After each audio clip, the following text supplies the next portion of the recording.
សួស្តីលោកអ្នកបងប្អូនលោកគ្រូអ្នកគ្រូសិស្សានុសិស្សទាំងអស់គ្នាថ្ងៃនេះខ្ញុំនឹងមានរបៀបធ្វើឲ្យតួលេខមានចលនារាប់ថយក្រោយវិញបាទ5 4 3 2 1ចឹងទៅអញ្ចឹងរបៀបនៃការធ្វើសូមលោកអ្នកបងប្អូនតាមដានដូចតទៅបាទអញ្ចឹងនេះខ្ញុំមាន slide របៀបនៃការរាប់ថយក្រោយនេះវាមាន3 slide នេះណាមានពណ៌ផ្ទៃមេឃនេះដូចគ្នាទាំងអស់ណាអញ្ចឹងខ្ញុំចាប់ផ្ដើមនឹងធ្វើ slide ទាំងអស់គ្នាឥឡូវរបៀបនៃការធ្វើគឺខ្ញុំសូមមក animation ខ្ញុំមក show slide ឲ្យមើលសិនបាទអញ្ចឹងទី1គឺលក្ខណៈទ្រង់ទ្រាយ slide គឺរបៀបអញ្ចឹងបាទអញ្ចឹងនៅពេលដែលខ្ញុំ on click វានឹងធ្វើចលនាបាទអញ្ចឹងខ្ញុំឲ្យវាមានចលនាសម្រាប់អស់លោកអ្នកបងប្អូនមើលសិនហើយយើងចាប់ដើមទៅធ្វើជាបន្ត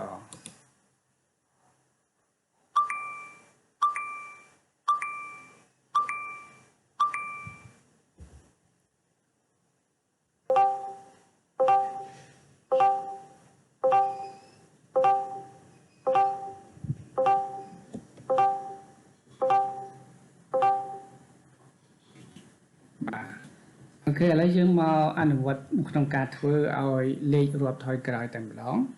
បាទឥឡូវខ្ញុំចុចលើ slide នេះ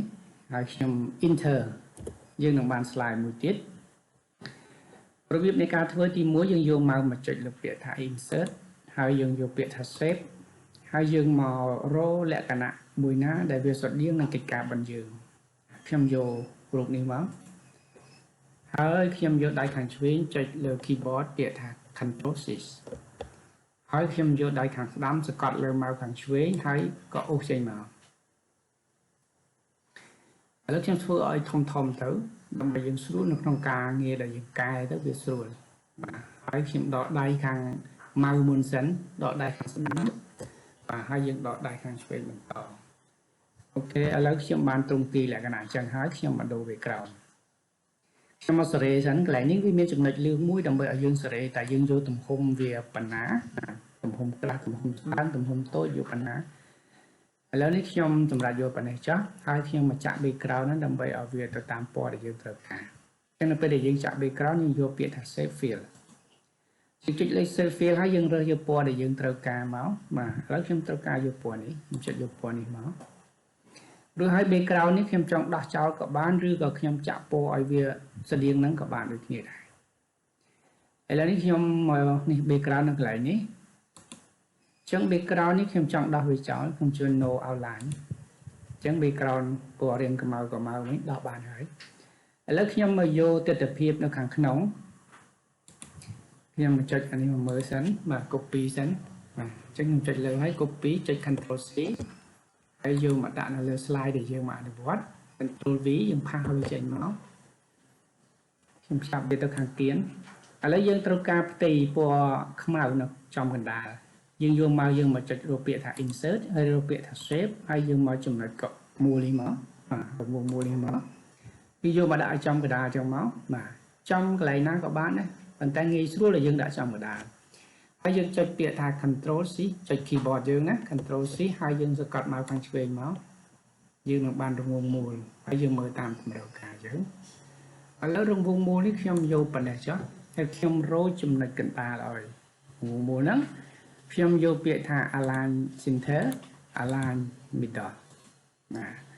ជាមួយនេះវាចំចំណុចកណ្ដាលហើយអូខេអញ្ចឹងខ្ញុំមកដូរ background រង្វង់មូលនេះឲ្យទៅជាពណ៌ខ្មៅឲ្យដូចជាកិច្ចការរបស់យើងយើងមកចាក់ background នេះយើងយកពាក្យថា save fill ហើយយើងយកនេះមក back នេះមកអញ្ចឹងនៅសុំខាងក្រៅនេះខ្ញុំអត់ដោះទេខ្ញុំចាក់យកពណ៌ខ្មៅឬក៏ដោះក៏បានដែរឥឡូវខ្ញុំចាក់យកពណ៌ខ្មៅតែម្ដងអូខេអញ្ចឹងយើងបានរូបរាងផ្ទៃបានវាហើយយើងចង់ចងជាគ្រប់ក៏បានយើងមិនចងក៏បានប៉ុន្តែងាយស្រួលបាទយើង select យកទាំងអស់ចឹងមកឥឡូវយើងចងជាគ្រប់មកងាយស្រួលជាង Riêng làពេលដែលយើងមកដាក់ animation យើងចង group ក៏បានមិនចង group ក៏បានឥឡូវខ្ញុំអនុវត្តឲ្យមើលកន្លែងនេះសិនដែលយើងអត់ចងជា group ទេប៉ុន្តែយើង select ហើយយើងចាប់បានទាំងពីរហ្នឹងអញ្ចឹងមកចូលពាក្យថា animation ហើយយើងមកចុចគំនូសខាងក្រោមយកតម្រូវការដែលយើងត្រូវការអូខេយើងយកអានេះមកវានេះមកនេះអូខេគឺវាវិលមកយើងចងជា group ក៏វាវិលអញ្ចឹងមិនចងក៏វាវិលអញ្ចឹងមូលហេតុដែលវាចាប់ចំណុចបាន2អូខេមួយនេះផ្ទៃក្រៅមួយនេះផ្ទៃក្តាមខាងក្នុងឥឡូវវាវិលមកតែមួយជុំទេដោយសារតម្រងទ្រង់ទ្រាយ animation គឺវាកំណត់ឲ្យមកជុំប៉ុន្តែយើងមកថែមលបឿនវាទៅតាមកំណត់ដែលយើងចង់ឲ្យលឿនចង់ឲ្យយឺតចង់តម្រូវប្រមាណជុំអញ្ចឹងនៅពេលដែលវា animation ហើយយើងយកពាក្យថា animation pane នេះគេទៅពីជួរនេះអញ្ចឹងចេញ animation ហ្នឹងចាប់ទាំងពីរជួរហ្នឹងយើងមកចុចចំណុចខ្មៅនេះមួយមកយើងមកកំណត់វាយើងយកពាក្យថានេះយកពាក្យថា theme នេះក៏បានយកពាក្យថា effect នេះណាយកពាក្យថា theme ចុះអូខេឥឡូវនេះ theme យើងមកមើលសិនកន្លែងនេះវាឲ្យ2 second 2 second នេះគេនិយាយអំពី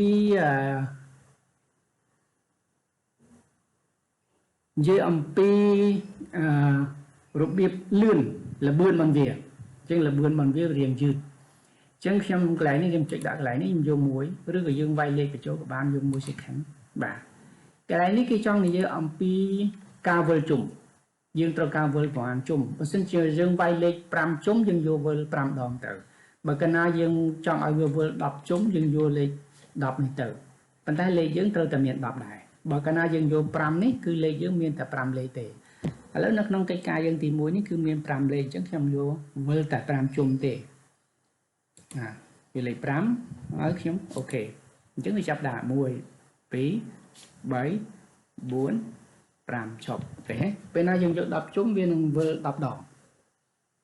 យើងយក8យកវិល8យក7វិល7អូខេឥឡូវយើងបានកំណត់អ្វីដែលយើងបានត្រូវការវិល5ជុំហើយយើងត្រូវការមករើសតួលេខយើងមកជ្រើសរើសតួលេខនេះអូខេយើងយកមកចុចពាក្យថា insert ហើយយកពាក្យថា save ហើយយើងយកមក text box អក្សរ A នេះមកនេះ text box នេះមកយើងមកគូសវាចឹងមកហើយយើងវាយតួលេខដំបូងគឺយើងត្រូវវាយតួលេខយើងវាយលេខ5មក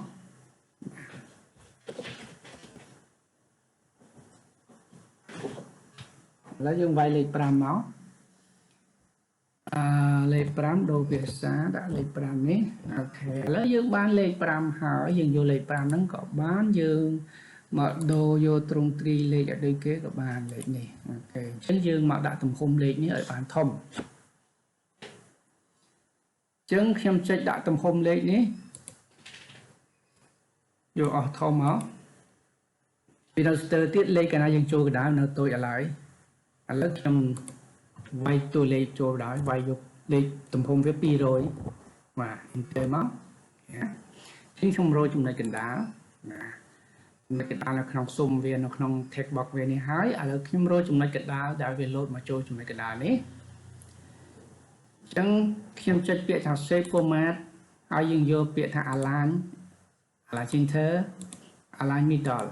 អញ្ចឹងវារកចំណុចកណ្ដាលឃើញហើយប៉ុន្តែហេតុអីបានយើងមើលលេខមិនឃើញមូលហេតុដែលមើលលេខមិនឃើញដោយសារលេខហ្នឹងវាពណ៌ខ្មៅវាដូចនៅផ្ទៃ background វាដែរអញ្ចឹងយើងមកដូរតួលេខយើងឲ្យទៅជាពណ៌សវិញយើងចុចពាក្យថា home យើងមើលកន្លែងតួលេខវានេះកន្លែងតួលេខតួអក្សរនេះកន្លែងចាក់ពណ៌វាយើងចុចពណ៌នេះមកយើងយកពណ៌សទេបានពណ៌សឥ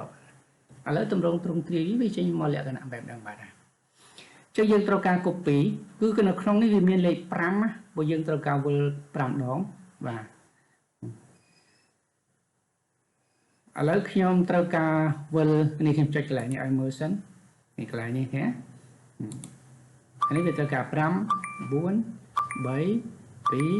1អូខេឥឡូវយើងមកចុចកន្លែងសារអនុវត្តយើងត្រូវការ5តួលេខតាព្រោះយើងដាក់វិលតែ5ដងទេអញ្ចឹងខ្ញុំ copy មក Ctrl C Ctrl V អញ្ចឹងខ្ញុំរកចំណុចកណ្ដាលចុច Save Format ចុច Align Center ចុច Align Middle ហើយខ្ញុំមកចុចលើកន្លែងនេះហើយខ្ញុំដូរដាក់លេខ4អូខេឥឡូវនេះខ្ញុំ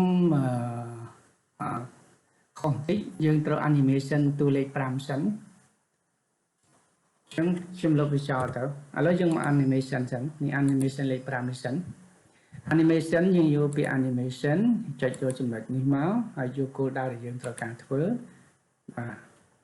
អត់យកហ្នឹងទេចឹងយើងយកនេះចេញនេះបាទហើយយើងយកយើង add animation បាទចុចអានេះហើយយើងចុច add animation នេះមកហើយឲ្យវាបាត់ទៅវិញមានន័យថាចេញហើយបាត់ទៅវិញនេះណាបាត់ទៅវិញអូខេចឹងនេះបានលេខយ៉ាងនេះចេញអានេះបាត់ទៅវិញក្រហមនេះ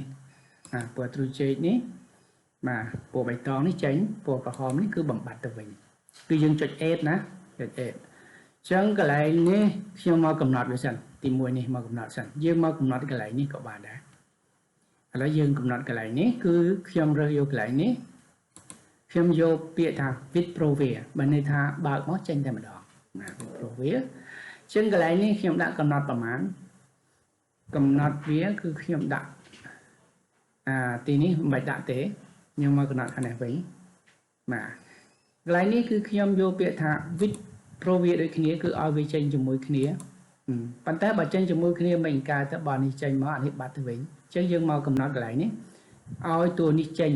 1 second ហើយបានតួនេះចេញក្រោយអញ្ចឹងមិននេះចេញហើយបានបាត់អញ្ចឹងយើងដាក់កន្លែងនេះលេខ1មកនេះគេបន្ទាប់នេះណាអញ្ចឹងបើនេះថាចេញជាមួយគ្នាប៉ុន្តែលុះត្រាតែ1 second 1នេះចេញមុនអានេះ1 second បានអានេះវាបំបត្តិឲ្យវាទៅវិញអញ្ចឹងខ្ញុំសាកលើមើលសិននេះ play on មកអូខេចេញហើយបាត់ទៅវិញបាត់អូខេប៉ុន្តែអានេះវាត្រូវវិលគ្រប់5ជុំមុនវាតាមកំណត់ឥឡូវខ្ញុំមក copy តែម្ដងកាលណាយើង copy ចេះមានន័យថាយើង animation រួចហើយកាលណាយើង copy មុនយើងមកធ្វើ animation វារៀងយឺតបន្តិចអញ្ចឹងខ្ញុំ copy អានេះមក Ctrl C Ctrl V អញ្ចឹងខ្ញុំរកចំណុចកណ្ដាលដែរចុច shape format យក align center យក align middle អញ្ចឹងខ្ញុំមកកែតួលេខលុបលេខ5ដាក់លេខ4ជាងបើកាលណាលុបលេខ5ដាក់លេខ4ហើយខ្ញុំមកកែកន្លែងនេះកែកន្លែងនេះគឺខ្ញុំយកឲ្យលេខ1ដល់នេះបើនេះថាបើលេខ1នេះបាត់លេខ1នេះផុសឡើងអញ្ចឹងយើងយកពាក្យ align animation នេះមកនេះយើងមកកែកន្លែងនេះមកឲ្យចេញលេខ1អូខេអញ្ចឹងបើលេខ1នេះបាត់លេខ1នេះចេញលេខ1នេះចេញមក1 second អានេះចេញដល់1 second អានេះបាត់1 second អានេះចេញអូខេអញ្ចឹងអានេះដាក់លេខម៉ានអានេះម៉ាន second អញ្ចឹងបើមកកន្លែងនេះខ្ញុំត្រូវដាក់2 second អានេះ1 second អានេះត្រូវ2 second អូខេអញ្ចឹងខ្ញុំមក copy លេខ4នេះបន្ថែមទៀតបាទ Ctrl C Ctrl V ប្រូចំណុចកណ្ដាល align center align middle ខ្ញុំមកកែតួលេខវាយលេខ3បាទแล้วខ្ញុំមកកែកន្លែងនេះអានេះបើនេះថាវាត្រូវចេញជាមួយលេខ2នេះអញ្ចឹងខ្ញុំមកកែកន្លែងនេះយើងយកពាក្យថា animation សិននេះកន្លែងនេះខ្ញុំកែដាក់លេខ2ណាចុះកន្លែងនេះទៅជាលេខ3វិញកន្លែងនេះត្រូវជាលេខ3វិញអញ្ចឹងយើងថែមវាទៅជាលេខ3វិញណាអានេះវាត្រូវមានគូបន្ទាប់ទៀតអញ្ចឹងរួចហើយខ្ញុំចុចលើនេះខ្ញុំ copy Ctrl C Ctrl V ហើយរកចំណុចកណ្ដាល shape format align center align middle ខ្ញុំកែលេខកន្លែងនេះទៅជាលេខ2ឥឡូវខ្ញុំមកកំណត់កន្លែងនេះវិញអានេះខ្ញុំយកចុច animation សិនអានេះខ្ញុំយកលេខខ្ញុំចុចមើលនេះសិនលេខ3អូខេអញ្ចឹងអានេះត្រូវយកលេខ3បន្ទាប់ពីលេខ3នេះបាត់លេខ3នេះហោះឡើងអូខេអញ្ចឹងកន្លែងនេះត្រូវបដូរទៅជាលេខ4អញ្ចឹងខ្ញុំ copy បន្ថែមទៀតខ្ញុំចុច Ctrl C Ctrl V ហើយខ្ញុំរកចំណុចកណ្ដាល align center align middle ជាងខ្ញុំបដូរតួលេខកន្លែងលេខ2មិញទៅជាលេខ1អញ្ចឹងខ្ញុំដាក់កន្លែងនេះបាទ ចុច animation សិនឲ្យវាចេញត្រង់ទ្រាយនេះមកអញ្ចឹងខ្ញុំចុចតួនេះខ្ញុំដាក់ទៅជាលេខខ្ញុំមើលលេខមកលេខ4អូខេអញ្ចឹងខ្ញុំដាក់នេះទៅជាលេខ4អញ្ចឹងកន្លែងនេះត្រូវជាលេខ5បន្ទាប់លេខ4ចេញមកហើយលេខ5បំបត្តិទៅវិញអញ្ចឹងកន្លែងនេះខ្ញុំដាក់លេខ5អូខេអញ្ចឹងខ្ញុំគិតថារួចរាល់ហើយខ្ញុំលុបគំរូនេះចោលខ្ញុំមកមើលកំណត់លើនេះសិនលើនេះបាទខ្ញុំសាកនេះ play all សិន5 4 3 2 1ឥឡូវខ្ញុំមក show slide អូខេខ្ញុំចាប់ដើម on click អញ្ចឹងកាលណាយើងបាន animation ទាំងអស់មានន័យថាវាអត់មានទេនៅពេលដែលយើង on click អានេះចេញ5 4 3 2 1អូខេឥឡូវខ្ញុំត្រឡប់ទៅវិញខ្ញុំចង់ឲ្យកាលណាយើង show slide ទៅគឺវាចេញតែម្ដងនេះយើង show ចេះវាអត់ចេញទេតែយើង on click ចេះមិនចេញហ៎ចេះមិនចេញឥឡូវខ្ញុំចង់បើក slide ឲ្យវាចេញតែម្ដងអញ្ចឹងយើងមកកំណត់អាពីរនេះយើងចុច control ដើម្បីយើងចាប់2ទៀតឲ្យបាន2ចុចកន្លែងចំណុចខ្មៅនេះមកយើងយកពាក្យថា start with pro វាបើនេះបើកឡើងគឺវា start auto តែម្ដងអញ្ចឹងខ្ញុំ show សិនគឺណាខ្ញុំបើកទៅវានឹងចេញប្រតិបត្តិការតែម្ដងគឺវា show តែម្ដងគឺវាចាប់ដើម start អូខេ5 4 3 2 1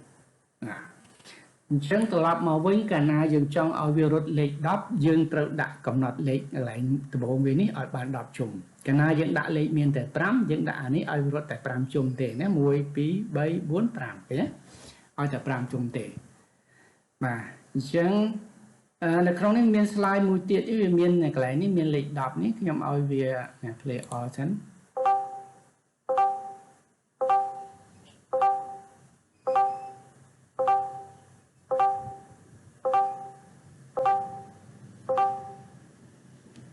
កន្លែងនេះវាអត់ខុសពីកន្លែងយើងធ្វើមិញទេគ្រាន់តែថាយើងឲ្យវាវល់អាស៊ុំវានេះយើងឲ្យតែលោតទទួលលេខអញ្ចឹងវាអត់មានខុសទេអញ្ចឹងស៊ុំនេះយើងអត់បាច់ដាក់ទេគេស៊ុំខាងលើនេះអត់មានទេអត់មានទេណាវាមកខុសកន្លែងយើងនេះកន្លែងនេះគឺវាមានទេអានេះសម្រាប់ស៊ុំនេះសម្រាប់ស៊ុំនេះអញ្ចឹងក្រៅពីហ្នឹងតួលេខគឺវាលោតធម្មតាអញ្ចឹងត្រឡប់មកវិញមេរៀននេះមួយវាយើងបាន2កិច្ចការហ្នឹងកន្លែងនេះគឺស៊ុំអត់មានទេគឺអត់មានទេខាងលើអត់មានទេអាកន្លែងនេះគឺ play ទេនេះសម្រាប់សំឡេងទេយើងដាក់សំឡេងទេអញ្ចឹងគឺតួលេខយើងដាក់មកតាមធម្មតាអញ្ចឹងយ៉ាងកាលណាយើងចង់បានលេខ10អានេះ10ឃើញខ្ញុំដាក់អានេះដល់10អូខេគ្រប់ដល់10ណាឥឡូវយើងត្រឡប់មកលើនេះវិញឥឡូវនេះឃើញទេ5មានតែ5ទេនេះតាមនេះមក5វាមានគូអូនវាអូខេ1 2 3 4 5អានេះគូមកលើនេះដូចគ្នាដែរអូខេឥឡូវខ្ញុំមកដាក់សំឡេងអានេះខ្ញុំមកដាក់សំឡេងឲ្យមានសំឡេងដូចគេអញ្ចឹងឥឡូវខ្ញុំមកដាក់សំឡេងយើងចង់ដាក់សំឡេងវាយើងចុចពាក្យថា insert យើងចុច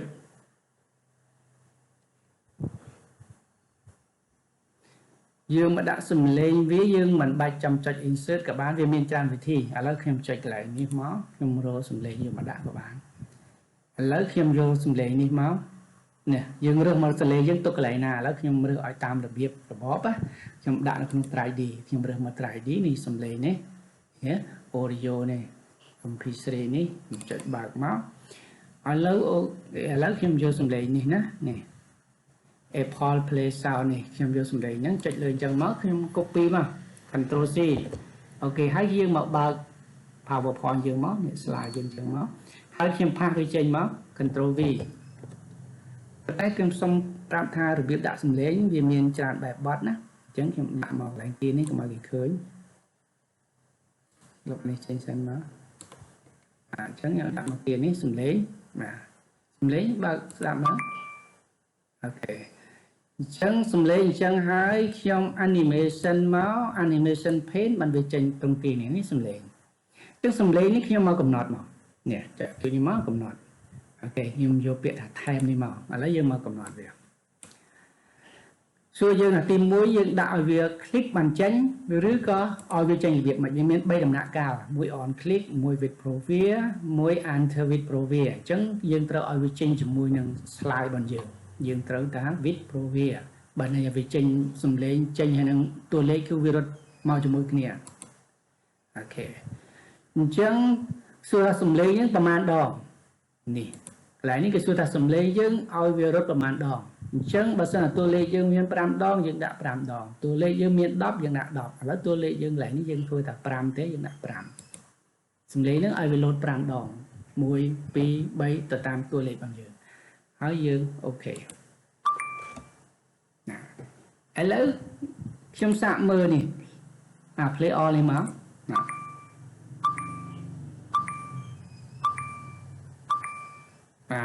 ឥឡូវខ្ញុំបើក slide ធំមក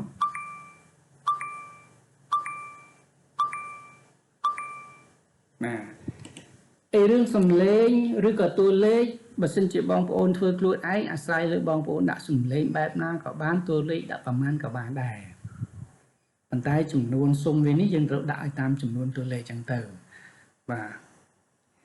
ចឹងត្រឡប់មកវិញខ្ញុំគិតថារបៀបនៃការធ្វើការរាប់លេខថយក្រោយរបស់យើងដូចជាដល់ទីបញ្ចប់ហើយក៏សូមអរគុណលោកអ្នកបងប្អូនលោកគ្រូអ្នកគ្រូសិស្សានុសិស្សទាំងអស់គ្នាដែលបានតាមដានវីដេអូខ្ញុំដល់ចប់សូមអរគុណសូមជម្រាបលា